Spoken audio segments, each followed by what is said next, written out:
Hello everyone and welcome to Tech Upskill channel. In today's video, I will show you how to remove a language pack from Windows 11. And now let's get started.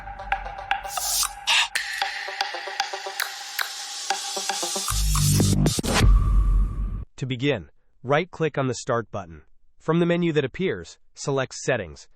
Once the Settings window opens, navigate to the Time and Language tab located on the left-hand side of the list. In the right pane, you will find Language and Region. Click on it. Now locate the language pack you wish to remove. You will see three dots next to it. Click on these three dots. A menu will appear. Select Remove from this menu. Finally, click on Yes to confirm the removal. Hope this was helpful. Do not forget to like and subscribe if you enjoyed.